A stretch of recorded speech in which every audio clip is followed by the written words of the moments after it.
Assalamualaikum warahmatullahi wabarakatuh. Saya Eki Nurizkin. Saya akan menjelaskan tentang dasar semikonduktor dan dioda. Sebelum masuk ke dioda, saya akan menjelaskan tentang semikonduktor. Semikonduktor itu adalah bahan yang memiliki nilai hambatan jenis atau Rho antara konduktor dan isolator, yakni sebesar 10⁻⁶ sampai dengan 10⁻⁴ ohm kali M. Perbandingan hambatan jenis konduktor, semikonduktor, dan isolator. Ini adalah perbandingannya. Di sini ada tembaga yang merupakan konduktor. Dia memiliki hambatan jenisnya sebesar 1,7 kali 10⁻⁸.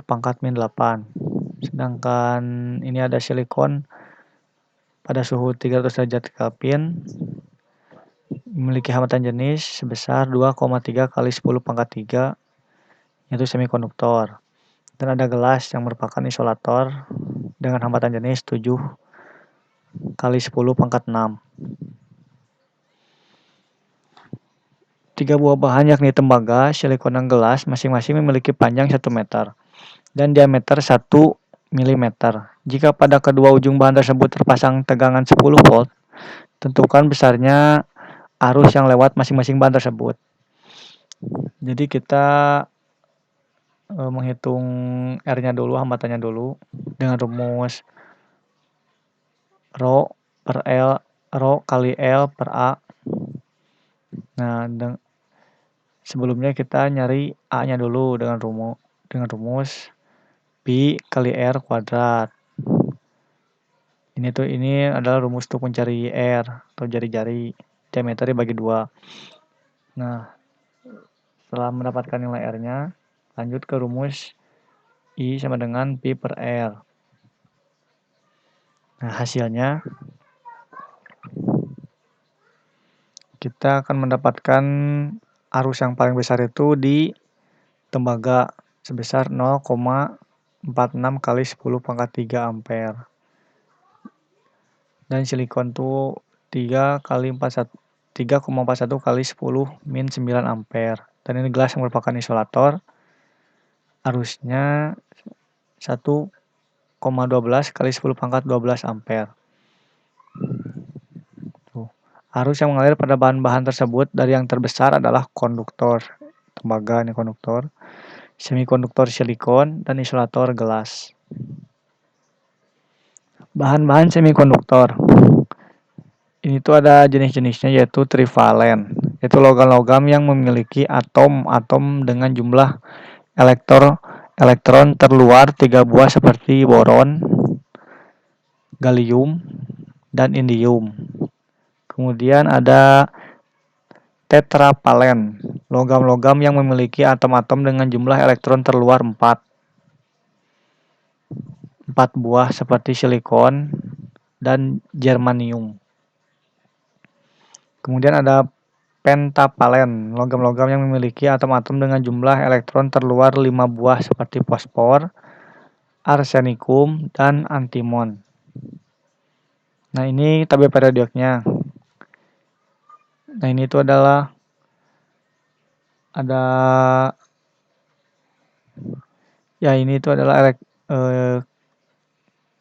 elektron terluarnya. Ini tuh elektron terluar. Itu ada kelas-kelasnya. Nah, tadi itu kan boron, itu memiliki 3 elektron luar. Makanya ini ada elektron luar. Silikon 4 elektron luar. Arsenik 5 elektron luar. Kemudian bahan-bahan semikonduktor. Bahan yang paling banyak digunakan adalah Si dan Ge. Jumlah elektron Si adalah 14 buah. Mana Si? Nah, ini silikon. Ini 14 buah. Silikon 14 buah. Kemudian germanium 32 buah. Ini germanium 32 buah. Kemudian jumlah elektron valensi elektron terluar silikon dan germanium masing-masing dalam 4 buah. Tadi elektron terluarnya sudah dibahas. Terus ada jenis ikatan kovalen. Jenis semikonduktor intrinsik. Jadi semikonduktor itu ada jenis-jenisnya. Ada intrinsik dan ekstrinsik. Di sini kita akan bahas intrinsik terlebih dahulu. Jadi semikonduktor intrinsik merupakan semikonduktor murni yang tidak cacat. Jadi ini tuh alami, semikonduktor yang alami, yang murni.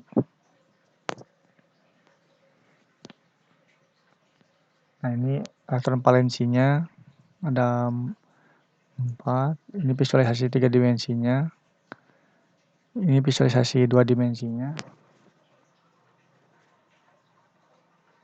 Nah, semikonduktor intrinsik pada suhu yang sangat rendah itu semua elektron berada pada ikatan kovalen.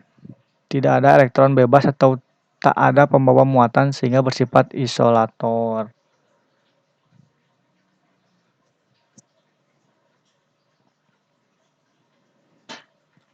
Jadi jika semikonduktor intrinsik berada pada suhu yang rendah, dia itu tidak akan memiliki elektron bebas atau tidak ada pembawa muatannya.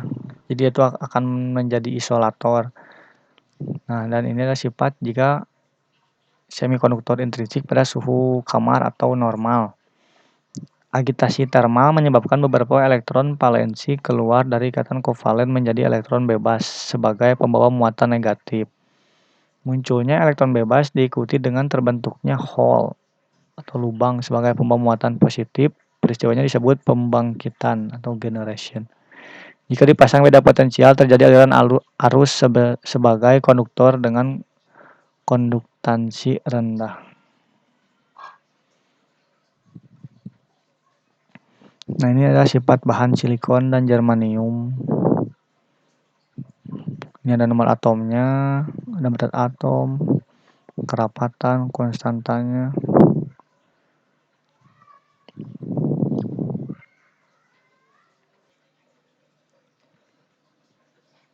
Nah, jadi ini tuh adalah struktur kristalnya. Nah, ini tuh terlihat ada elektron yang keluar dari kovalennya. Ada elektron yang keluar. Jadi dia itu menyebabkan lubang atau hole.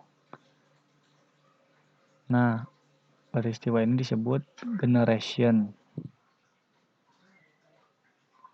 Jenis semikonduktor ekstrinsik. Semikonduktor ekstrinsik yang memperoleh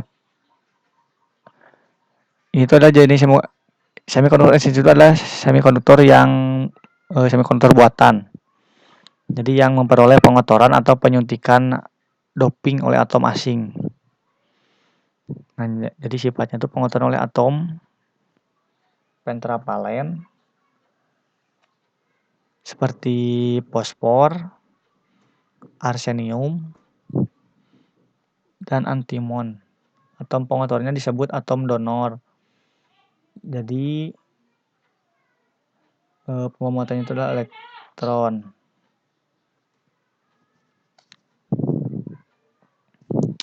Nah, kalau untuk tipe P itu adalah pengotorannya oleh atom seperti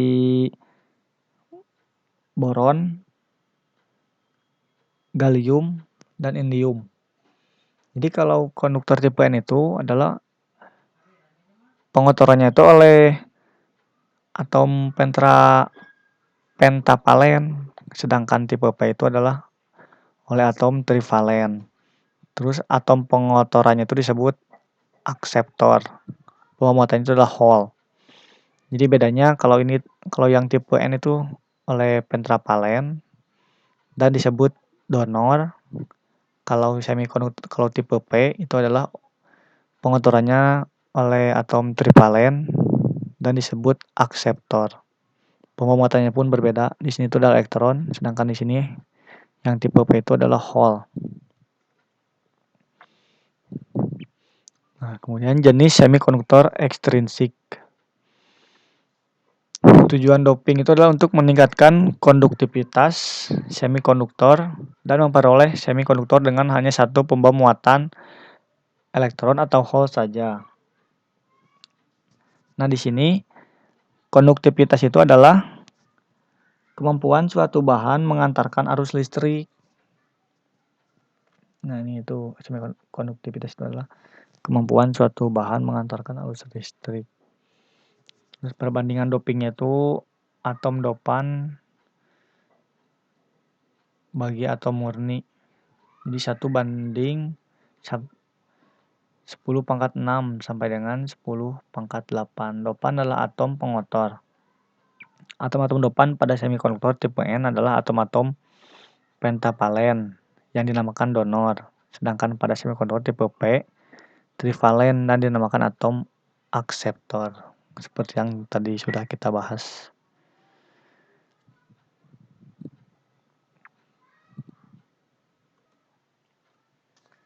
Nah, kemudian semikonduktor tipe N. Jadi elektron bebas sebagian besar terjadi karena doping dan sebagian kecil lainnya bersama hole karena generation akibat agitasi termal atau perubahan suhu. Elektron bebas menjadi pembawa muatan mayoritas dan hole sebagai pembawa muatan minoritas. Jadi di tipe N ini mayoritasnya itu adalah elektron bebas. Nah, kita lihat struktur kristalnya ya. Jadi ini itu terjadi doping. Ini tuh di doping 1 elektron bebas. Jadi ikatan kovalennya itu menjadi 5. Karena dia di doping 1 elektron bebas. Nah, kalau untuk tipe P, hole sebagian besar terjadi karena doping. Dan sebagian kecil lainnya bersama elektron bebas karena generation akibat agitasi termal atau perubahan suhu. Hole menjadi pembawa muatan mayoritas dan elektron bebas sebagai pembawa muatan minoritas. Jadi mayoritasnya itu di sini di tipe P itu adalah hole. Sedangkan minoritasnya adalah elektron. Jadi kebalikannya dari tipe N. Nah, di sini di ikatan kovalennya itu 3 karena dia itu terjadi generation yang mengakibatkan terjadinya hole. Jadi di keluar gitu. Terus ada piranti semikonduktor. Jadi beberapa piranti semikonduktor itu ada dioda pertemuan PN, transistor, termistor, SCR, IC.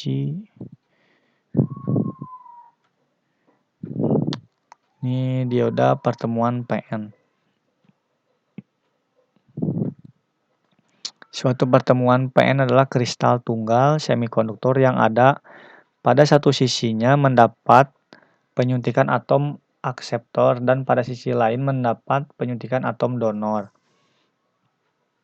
Pertemuan PN merupakan blok bangunan dasar atau basic building block bagi piranti semikonduktor.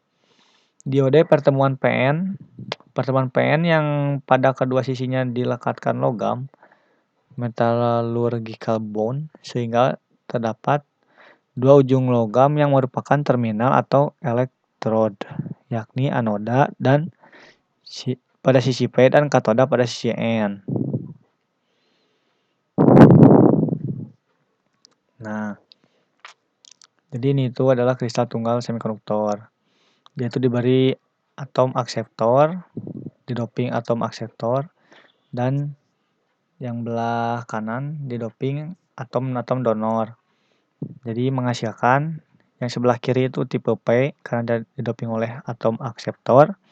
Dan yang sebelah kanan itu adalah tipe N, karena dia didoping oleh atom donor.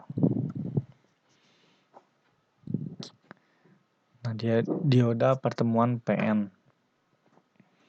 Jadi di sini tuh terdapat tipe P dan tipe N. Kemudian ada kawat dan logam. Dan hasilnya itu di ujung tipe P itu menghasilkan anoda. Nah, di kawat yang tipe P ini, dan di kawat yang tipe N itu menghasilkan katoda dengan simbol diodenya itu seperti ini. Jadi arus masuk di anoda, kemudian keluar di katoda. Nah, garis ini tuh adalah sebagai blok. Jadi arus itu tidak bisa masuk di katoda. Jadi untuk membedakan anoda katodanya itu ada, lihat ini nih. Biasanya itu terdapat tanda yang melingkar warna abu-abu biasanya. Dan space anoda itu lebih besar, katoda itu adalah kecil. Nah, kemudian pertemuan PN terbuka.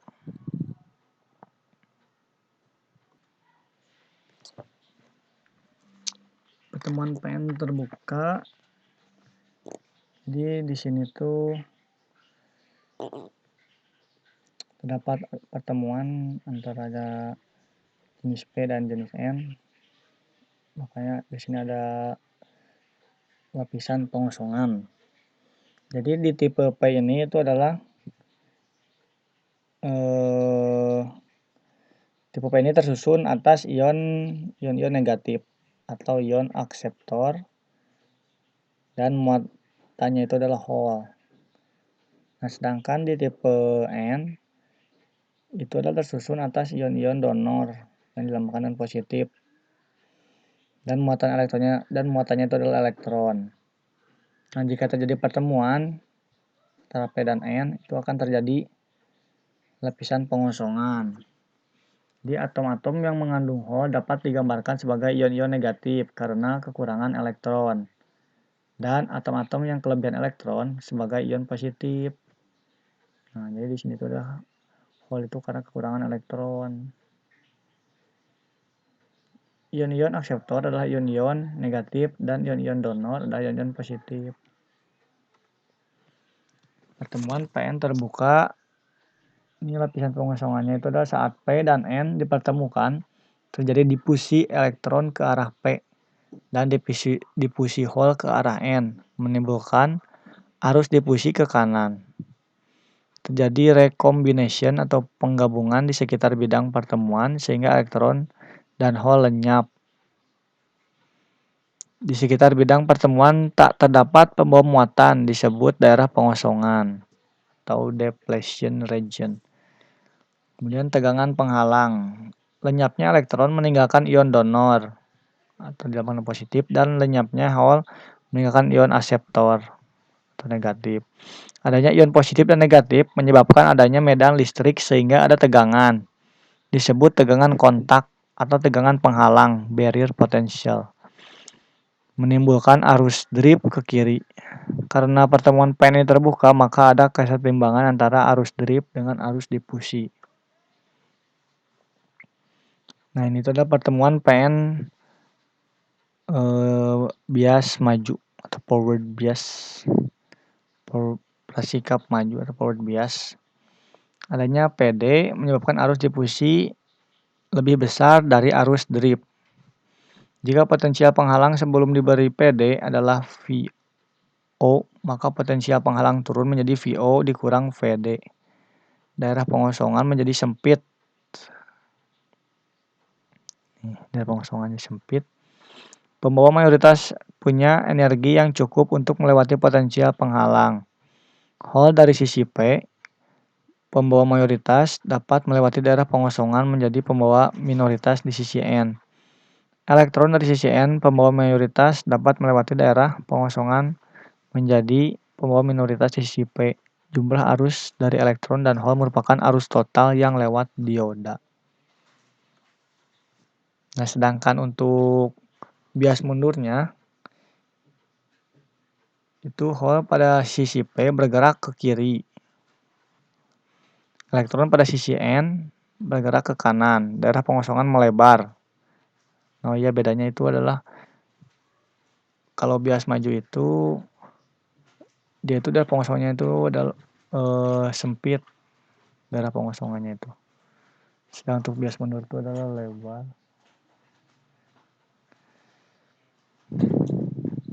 Jadi potensial penghalang menjadi PO plus PD. Tidak ada arus lewat bidang pertemuan. Karena daerah pengosongan pada dasarnya merupakan semikonduktor intrinsik. Oh, jadi semikonduktor yang murni. Agitasi termal atau perubahan suhu dapat menyebabkan terjadinya generation sehingga muncul pasangan elektron dan hole pada daerah ini. Pengaruh medan listrik yang terpasang terhadap adanya elektron dan hole di daerah pengosongan menyebabkan terjadinya arus yang arahnya dari katoda ke anoda dan disebut arus balik saturasi yang besarnya 10 pangkat min 8 sampai dengan 10 pangkat min 14. Jadi ini tuh terjadi pengosongan arus kalau untuk bias mundur itu.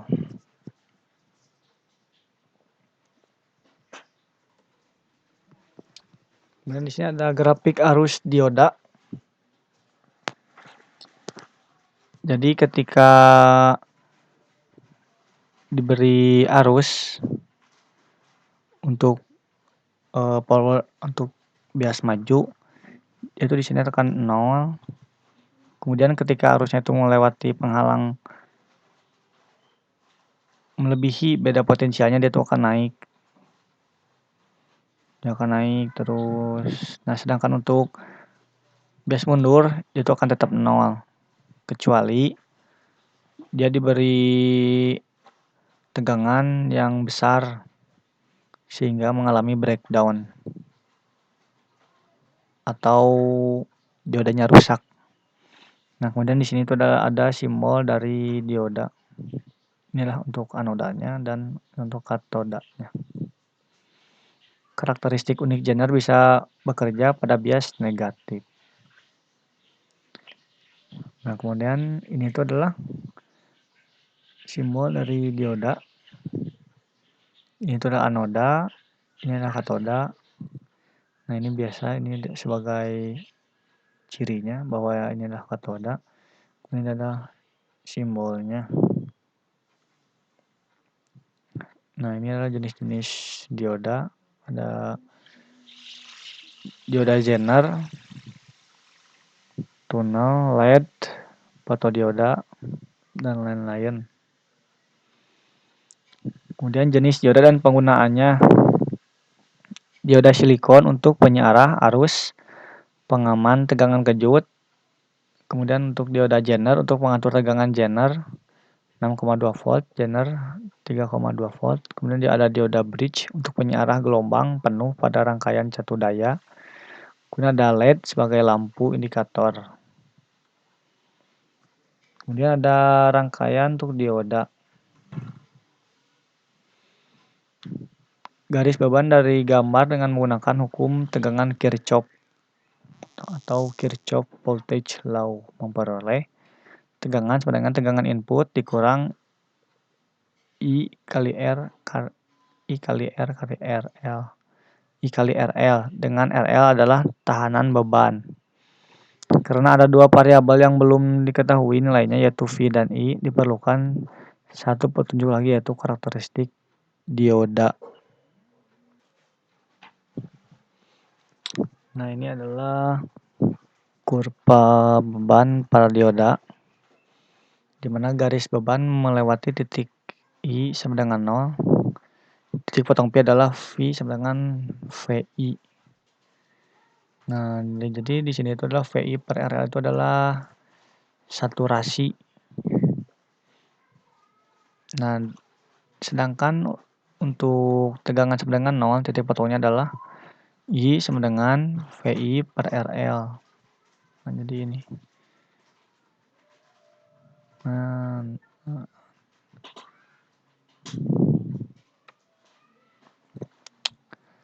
gambar kurva karakteristik dinamis. Hubungan arus ada tegangan masukan VI bervariasi disebut karakteristik dinamis.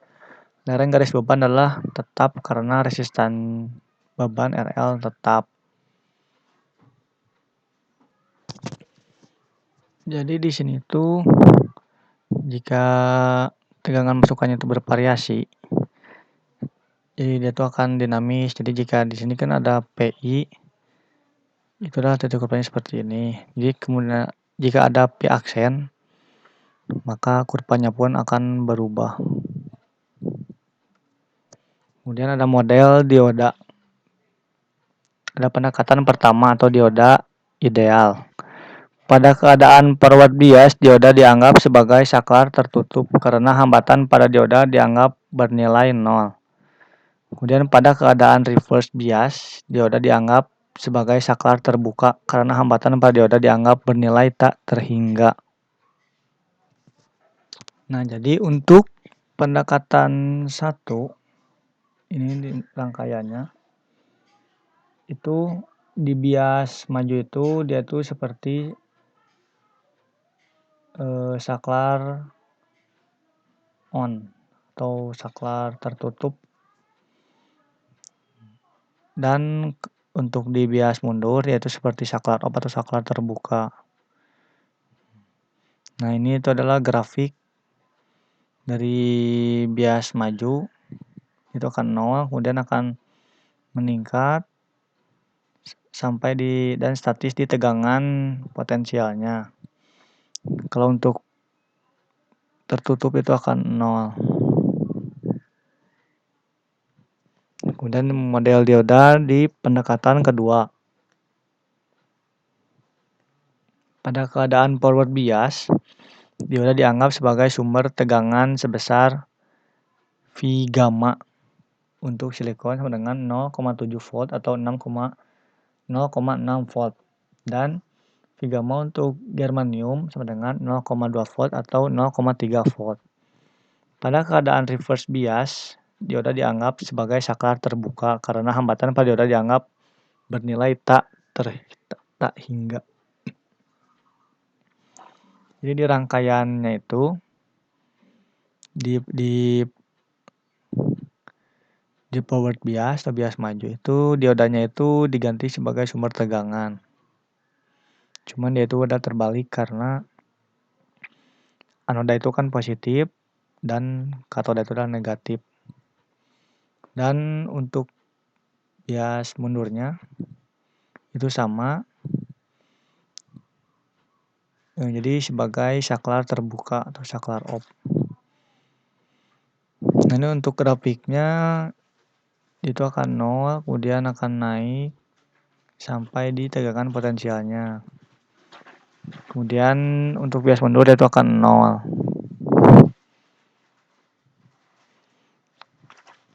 Kalau untuk pendekatan ketiga, pada keadaan forward bias, dioda dianggap sebagai sumber tegangan sebesar pi gamma untuk silikon 0,7 volt atau 0,6 volt.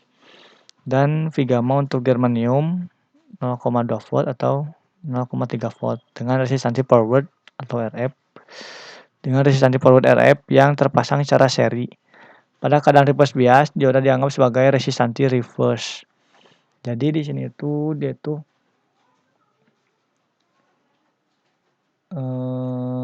pada rangkaian yang di pendekatan ketiga itu diodanya itu dilambangkan sebagai resistansi forward.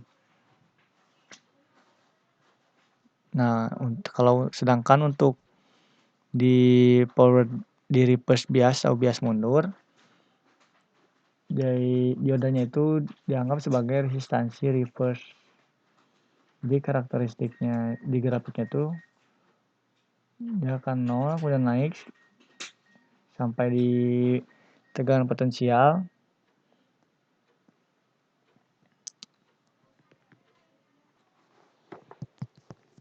Nah, selanjutnya untuk contoh soal. Perhatikan rangkaian dioda di samping ini, gambarkan rangkaian pengganti atau rangkaian ekuivalen, dan hitung besarnya tegangan dan arus dioda menggunakan pendekatan 1, 2, dan 3. Jadi kita akan membandingkan berapa besar arus dioda dengan menggunakan pendekatan 1, 2, dan 3. Jadi untuk pendekatan 1, di sini kan diodanya itu sebagai saklar tertutup. Jadi itu jadi dengan menghitungnya itu dengan cara ID atau arus dioda sama dengan Pin per RL. Sedangkan 10 volt V ini 10 volt per 100 ohm menghasilkan arus sebesar 0,1 ampere. Sedangkan untuk pendekatan kedua, tadi sebelumnya pendekatan kedua itu yaitu sebagai sumber tegangan. Maka dari itu si P-nya itu akan, karena kan dia ini berlawanan ya. Jadi rumusnya itu arus dioda sama dengan Pin dikurang Vy per RL. 10 volt dikurang 0,6 volt. Karena dia ini adalah silikon.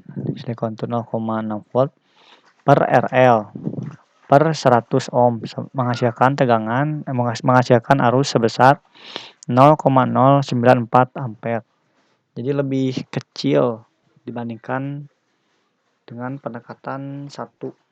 Karena pendekatan 1 itu adalah ideal. Kemudian untuk pendekatan 3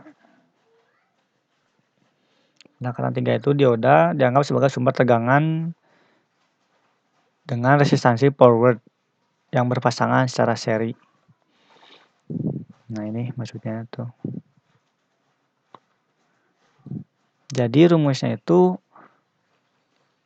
arus dioda sama dengan Pin dikurang Vy per RL plus Rf.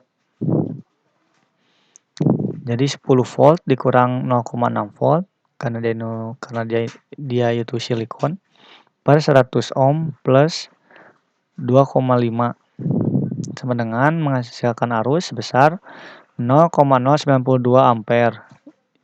Semakin lebih kecil lagi dibandingkan, jadi pendekatan 3 itu lebih kecil, arusnya itu lebih kecil dibandingkan pendekatan 2 dan 1. Kemudian di sini tuh ada PD atau tegangan dioda. Jadi PD yang timbul itu akibat adanya beda potensial. Untuk menghitung PD itu dengan rumus Pin dikurang ID atau arus pada dioda kali RL. Sedangkan 10 volt dikurang 0,092 ampere kali 100 ohm menghasilkan tegangan sebesar 0,8 volt. Nah, sedangkan untuk PD dari pendekatan 1 dan 2 itu dengan rumus Pin dikurang ID kali RL untuk pendekatan 1, 10 volt dikurang 0,1 ampere karena ini ID-nya 0,1 kali 100 ohm menghasilkan 0 tegangan karena dia itu adalah ideal. Jadi tegangan ini arus masuk sama dengan arus keluar. Jadi dia itu adalah ideal. Jadi dia 0. Kemudian untuk pendekatan kedua, Vin dikurang ID kali RL sedangkan 10 volt dikurang 0,094 ampere kali 100 ohm menghasilkan tegangan dioda sebesar 0,6 volt. Nah, di sini tegangannya itu lebih besar daripada